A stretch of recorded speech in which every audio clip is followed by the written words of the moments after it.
Assalamu alaikum. Comme nous avons déjà configuré notre espace de développement, nous sommes maintenant prêts à commencer réellement le développement avec Flutter et à construire la toute première application de notre série qui s'appelle iAmRich App. Et si vous n'avez jamais entendu parler de cette application, j'avais fait une vidéo il y a de cela 2 ans, je crois, sur l'histoire fascinante de cette application et de son concepteur qui a gagné une somme de plus de 6 millions francs CFA en moins de 24 heures. Comme d'habitude, je vous mets le lien de la vidéo en description. C'est une application parfaite pour débuter avec Flutter et pour parcourir et comprendre quelques widgets essentiels. Allez, on se retrouve sur VS Code ou Android Studio. Nous voici donc sur Visual Studio Code et je crois qu'on n'a pas encore créé un projet avec Visual Studio Code. La dernière fois, nous avons utilisé Android Studio pour pouvoir créer notre projet, pour pouvoir configurer Android Studio. On va, pour créer un projet sur Visual Studio Code, un projet Flutter, on peut venir sur View et chercher commande palette ou bien accéder par le raccourci contrôle, les Shift plus P. Et là, tout ce que nous avons fait, c'est taper New Flutter Project, qui est juste là. On va cliquer dessus et puis choisir Application. Et là, on va choisir le dossier dans lequel nous voulons que notre projet soit stocké. Et ici, par défaut, c'est dans le nom d'utilisateur et puis un Studio Project, les dossiers par défaut pour le projet d'Android Studio que je vais sélectionner ce dossier en cliquant sur Select Folder to Create Project In. Et ici, on va donner un nom à notre projet. Il doit être en minuscule, sans espace, avec des tirets du bas. Ok, je vais mettre le nom, c'est IAM, le tiré de 8. J'espère que c'est comme ça qu'on appelle les tirets là partout. Hein. On va mettre le tiré de 8, Reach. Je vais cliquer sur Entrée. Puis là, on va patienter un peu pour que Flutter configure le dossier. Pour ça, il faut la connexion Internet. Ok, si c'est bon, on va your application code in lib main.dat, donc il parle du fichier principal, list code 0, donc tout est bon. Bon, je vais réduire, ou bien je vais réduire la fenêtre ici et accéder dans le main.dat. Je vais aussi réduire l'Explorer pour avoir plus d'espace. Je vais aussi un peu agrandir, que vous puissiez, voilà, comme ça.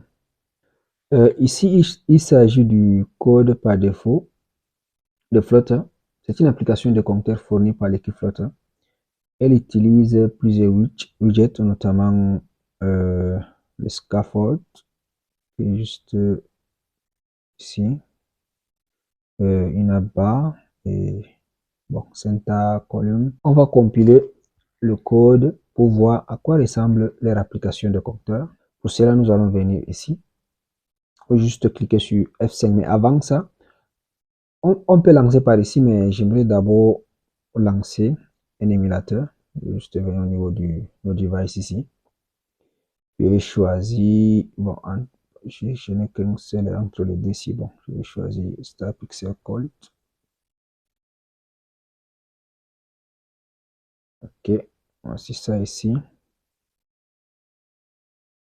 Bon, je peux réduire la taille en maintenant contrôle et les boutons de déplacement, celui du bas va réduire et celui du haut va agrandir. Donc, je vais un peu réduire ça. Je vais déplacer. Ok, je vais mettre ça ici en attendant que ça démarre. Une fois que notre émulateur est prêt, maintenant on peut compiler. On peut utiliser CTRL, la touche fonction 5, ou bien juste on peut cliquer ici pour lancer le débogage. On voit que c'est bon. Je vais réduire cette fenêtre de débogage. On va aussi réduire cette fenêtre. Et on voit que dès que j'ai cliqué sur Visual Studio Code, le téléphone est parti en arrière-plan. Bon, je peux cliquer ici pour pouvoir un peu réorganiser ici pour faire sortir le téléphone. Le téléphone ici est codé à côté. Ou bien on peut aussi venir ici au niveau du 3 points. Oui, 3 points ici, bon. Je vais encore un peu déplacer. Ok, c'est bon. Le 3 points ici et venir au niveau du settings. Et ici, émulateur always on top. Ceci va forcer à ce que l'émulateur soit toujours au-dessus de Visual Studio Code. Si par exemple j'agrandis ça, l'émulateur est toujours là. Donc, même si je clique sur Visual Studio Code, l'émulateur est là. Donc, à vous de voir si vous voulez utiliser ceci ou bien si vous voulez juste réduire et mettre ça de côté. Ok, on va un peu patienter. Comme c'est une nouvelle application, il faut que Flutter télécharge le Gradle. Et si vous avez une bonne connexion, c'est juste une affaire de quelques minutes et puis c'est bon. L'application s'est installée avec succès. Pour moi, je préfère désactiver cette option. Je vais désactiver cette option. Et je vais juste réduire cette fenêtre, mettre le téléphone, l'émulateur ici à côté. Et gérer cet espace comme ça. Bon, je préfère comme ça. Et ici, ici c'est le debug console. Bon, si vous vous demandez c'est quoi debug console, à quoi ça sert, bon, pour plus d'informations, repartez un peu sur la vidéo précédente. Ok, ici on voit build. En fait, ici on a les informations concernant lorsque l'application s'installe ou bien lorsqu'on va travailler avec la base de données, tout ça. Ou bien on va travailler avec le backend, tout ça, nous aurons les informations ici. Ok, quand on n'a aucun problème, je vais réduire ou bien fermer cette fenêtre. Ici, on voit que notre application a une app bar avec le title et au milieu, nous avons bon, des textes, celui-ci et celui-ci. Nous avons ici un floating button qui nous permet d'incrémenter. Donc, quand on clique, ça incrémente de 1.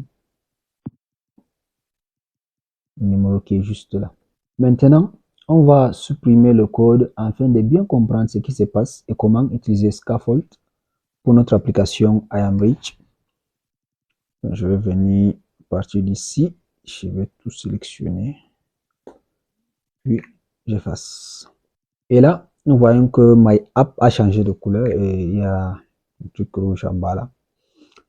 Ce qui signifie que nous avons une erreur, donc nous avons un bug. Et ici en bas, nous voyons que nous avons 2 erreurs. Si nous voyons ici que je mets l'écriture, on nous dit que bon, si je vais un peu réduire ça. Ok. Bon, je vais un peu déplacer celui-ci ici pour que vous puissiez lire. Non. Encore un peu déplacer ça. Encore un peu. Bon, un peu en haut. Ok, ici on nous dit the name my app is in a class. Et pour avoir plus d'informations, nous pouvons venir ici, cliquer ici au niveau des problèmes. Et si vous utilisez Android Studio, l'équivalent de problems, là-bas c'est Dart Analysis. Ici, nous voyons que nous avons 2 problèmes dans 2 fichiers différents. Nous avons le main.dart dans le dossier lib. Nous avons le widget-de 8 test.dart dans le dossier rest. Donc actuellement, nous sommes. Moi, je vais encore déplacer celui-ci et le mettre ici comme il était. Ok, actuellement, nous sommes au niveau du main.dart. Et ici, si nous double-cliquons dessus, nous allons ouvrir les fichiers ici. Et quand on va cliquer sur l'icône d'Explorer, nous allons nous retrouver dans le dossier test avec son fichier.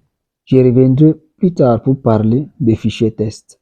Pour le moment, je vais simplement les supprimer. Sachez que même si je ne les supprime pas, il y aurait ces messages d'erreur en bas qui pourraient nous perturber. Donc, je vais juste effacer cela. Delete. On move to recycle bin.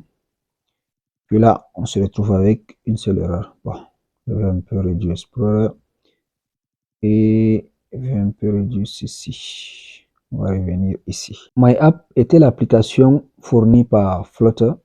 Puisque nous venons de supprimer le code, elle n'existe plus. Remplaçons MyApp par Material App. Material App est une application qui utilise le Material Design. C'est quoi le Material Design? C'est un concept de design créé par Google, adopté par énormément de startups et d'entreprises pour les sites et applications mobiles. En utilisant Flutter, nous allons travailler avec beaucoup de ces composants. Revenons maintenant dans Material App et l'élément le plus important dans Material App, c'est Home. C'est là où tout commence.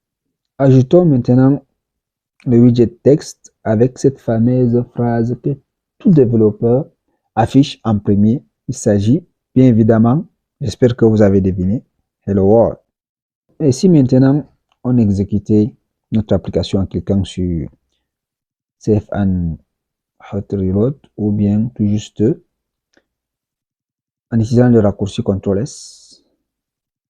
Ok, Hot Reloading. Voilà, c'est le message qui s'affiche. Et là, nous avons rien ici. Et quand vous voyez ces trois boutons, ça veut dire qu'il y a un problème lors de l'exécution de cette application. Et si vous ne voyez rien ici, rien de rouge, vous pouvez juste cliquer sur ce bouton-là. On va cliquer sur celui-ci. Et hop, nous avons quelque chose ici. Un truc qui s'affiche ici à l'écran. Si nous essayons de lire ici, on nous dit the relevant error causing widget was bon, main 33, mais nous avons rien ici dans 33. Ce qu'on va faire, c'est juste de cliquer sur celui-ci là, le restart. Donc il va recommencer l'application de le début. Donc il va, dès qu'on va cliquer ici, ça va lancer les mains à 0.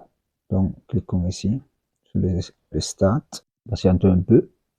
Voilà, nous avons notre Hello World qui est un peu bizarre et ce n'est même pas agréable visuellement. Pour le moment, notre widget est très simple. Nous avons Material App et dans Material App, nous avons le widget texte avec son texte à l'intérieur. Et par défaut, le texte apparaît en haut à gauche. Donc, tout juste là. Si maintenant on veut centrer ce texte juste là, on peut utiliser le widget spécial qui est Center. Et je vais d'abord un peu supprimer les textes et ajouter Center. Et je vais mettre Child. Et je vais lui donner comme Child le texte avec Hello World. Le widget texte est responsable d'afficher le texte et d'y apporter le style. Center, c'est pour centrer tous les éléments sur l'écran. Material App, lui, c'est comme l'arrière-grand-père qui se trouve généralement tout en haut et presque tout ce qu'on va construire est à l'intérieur. Comme je l'avais dit dans la vidéo précédente, le fichier main.dart à l'intérieur duquel nous sommes est un fichier très important et c'est le premier fichier qui est exécuté dans notre projet. Quand on exécute notre projet, on cherche à exécuter d'abord main.dart et à l'intérieur des main.dart, le code va s'exécuter du haut vers le bas. Et la première chose qu'on va chercher, c'est le main.c, la fonction main. Et on regarde ce qui est à l'intérieur pour pouvoir exécuter. Pour l'instant, notre code est écrit sur une seule ligne et ce n'est pas très lisible. Avec le plugin Flutter, on a accès à Dart et ses outils. Et parmi ces outils, nous avons l'outil de formatage du code. Mais pour qu'il fonctionne bien, il faut ajouter des virgules après les parenthèses. Donc, il faut l'aider pour qu'il nous aide. Je vais mettre les virgules ici. Et tout ce qu'il faut, c'est de taper CTRL S. Si je tape CTRL S, nous allons voir que les virgules sont parties. Et ceci, c'est, je sais pas, c'est la team Flutter qui a fait la mise à jour à partir de date 3.7 pour pouvoir faire en sorte que cette fonctionnalité puisse s'activer à partir d'un nombre de textes sur une ligne. Mais nous pouvons passer à travers ça et réactiver ça. Ici, je vais juste venir au niveau d'Explorer et chercher Analysis Option. Et juste en bas de YAML, ici, je vais cliquer sur YAML, je vais taper Entrée. Et je vais écrire Format. Donc, je vais juste taper là. Et je vais taper Entrée pour descendre, à taper une tabulation. Et taper Trailing, Commas. Je vais mettre Preserve. Moi, je vais vous mettre ça dans la description. Donc, juste en bas, vous copiez cela, vous collez. Je vais enregistrer. Et maintenant, je vais réduire ceci. Quand je vais maintenant mettre le virgule, puis je tape sur CTRL S. Bon, maintenant, on voit un peu qui est dans qui est le père, qui est le fils et qui est le grand-père. Par exemple, ici, on voit que Material App, bon, commençons par le dernier. On voit que le texte ici est le fils de Center et Center est le fils de Material App. Et c'est plus lisible comme ça. Donc, ça dépend de vous. Si vous voulez l'utiliser, vous connaissez maintenant comment faire. Et comme je l'avais dit dans la vidéo précédente, le fichier main.date est un fichier très important.